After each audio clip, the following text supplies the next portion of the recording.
Hey Preds Nation, Johnny here, and oh my, what a week it has been since I last talked to you about a major move for the Preds when Ryan Johansson was traded. Well, technically half of his contract was kept with the Preds on retention to the Colorado Avalanche last Saturday, besides the draft videos that I sent out to you over the last week and a bit.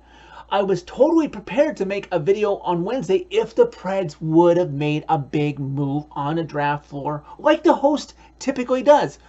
But surprisingly, the Preds didn't make a big move. They made small tweaks of their 13 original draft picks to move up in some situations, but they still ended up making 11 draft picks.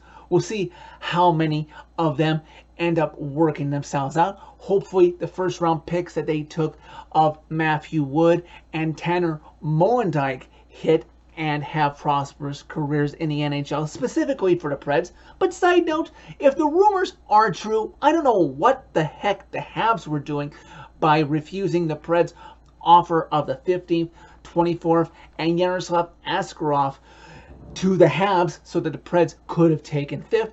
Would the Preds have taken Reichenbacker that the Habs ended up taking? We don't know. If it was Reichenbacker, I can damn pretty sure that the Preds would have said his name right, Carey Price. But I digress. Let's move on to the bigger moves that have shaken the fan base, much less the team. News broke yesterday, the last possible day this go around. There's another buyout window, I think in August, I heard.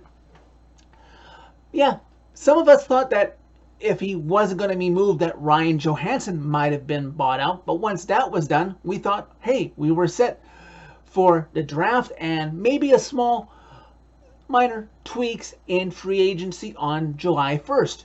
But the Preds fan base was rattled the morning of June 30th when it was announced that the Preds would be buying out Matt Duchene, which was a surprise to many because it was long rumored, especially when the Preds hosted the All-Star Game in 2016, that Matt Duchene grew up loving country music. He loved being in Nashville for that All-Star Game then, and that eventually it was very likely he was going to sign with the Preds. And then when he became a free agent in 2019, he signed. He's committed to, 7 years at $8 million per. It's like, yes, they had gotten their goal scorer, and yeah, he had had a couple shaky seasons, but he seemed to have found himself rejuvenated when the Preds exposed him in the expansion draft to Seattle, him and Ryan Johansson. And Seattle didn't take him. And then, he got like 40-something goals 2 seasons ago, and he'd had a little bit of a drop-off this year. But he seemed to be playing better. But, alas, the Preds bought him out, and this year, it's not so bad because he had 3 years left, which means the buyout of how much they have to pay on the cap for is now for 6 years. It's $2.5 million for this year that's going to be sitting on the Preds cap list in dead cap. $5.5 next year. And then in the last year when he would have been becoming a free agent anyway, it's $6.5. But thankfully, the final 3 years of it, when the Preds cup window hopefully is back open, it's not going to be that much of a hit because it will only be $1.5 million for those 3 years after he would have become a free agent. But alas, Matt Duchene, we appreciate the time that you spent in Nashville. You have a home. The fan base will probably be seeing you in your retirement later on down the road. And hey, you got a 1-year deal with the Dallas Stars on July 1st for $3 million per. Just don't score too many of those goals against the Preds.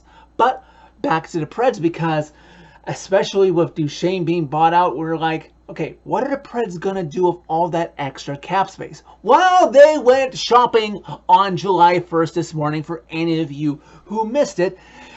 And yeah, the Preds are probably shaking up the chemistry in the locker room and want to send a different message to the young kids with these voices that they all brought in. First, it came out that the Preds had signed Luke Schenn for a 3-year, $2.75 per year deal. So that was a little bit of a shocker, but that fills out the defensive core quite nicely. Then the biggest fish of the day, and it was a smaller pool considering what we knew going into free agency, much less the buyouts that would come on June 30th. But the Preds pretty much got the biggest fish of the day when they signed Ryan O'Reilly, who had previously played and won a cup in St. Louis and then last year tried to help Toronto to win a cup. They signed him to a 4-year, total $18 million deal, which works out to $4.5 million a season. So that's a surprise, but I guess the Preds management wants somebody like him with his maturity to help out the young kids coming along. And you know, I had totally forgotten until Sportsnet mentioned it today that, do you remember Cal O'Reilly, who was originally drafted by the Preds? That's Ryan O'Reilly's older brother, and apparently he still lives in Nashville. So no surprise when hearing that Cal O'Reilly was probably a big salesman to bring his brother to Smashville. Also, the Preds signed Gustav Nyquist to a 2-year, $3.185 million deal. And also, the Preds got out early against the pressure of having a restricted free agent hanging over them. And the Preds have extended Cody Glass for a 2-year, $2.5 million deal. Whew! Did that in all one take. Well, we'll see if there's anything left, because the Preds still have, what is it? Let me look.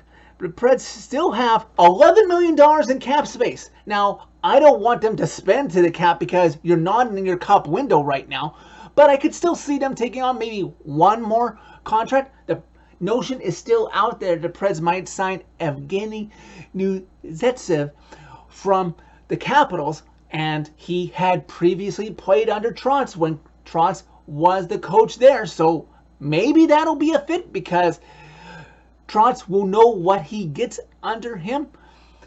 But alas, things are looking interesting for the Preds, and we'll see what is to come further on in the offseason. The Preds are going to make 1 or 2 more moves. They still have to sign Carrier, who they did qualify. It was only Cody Glass, who's now been signed, and Carrier, who were given qualifying offers. The likes of Cal Foote become an unrestricted free agent, even though they got him in a Tanner Jeannot trade. Let's hope all those picks hit that the Preds traded for. And yeah, that's it for now. I hope all my Canadian viewers have a happy and safe Canada Day, and all of my American viewers have an extended and happy and safe 4th of July weekend and have fun on Tuesday. So that's it for this video. Thank you very much for watching. As always, click like if you like this video. Click subscribe if you really like it. You can find my social media by clicking on a channel name. Tell all your friends about Redemption, and tell all your friends that new management's in charge. The culture of the Preds, it is a changing.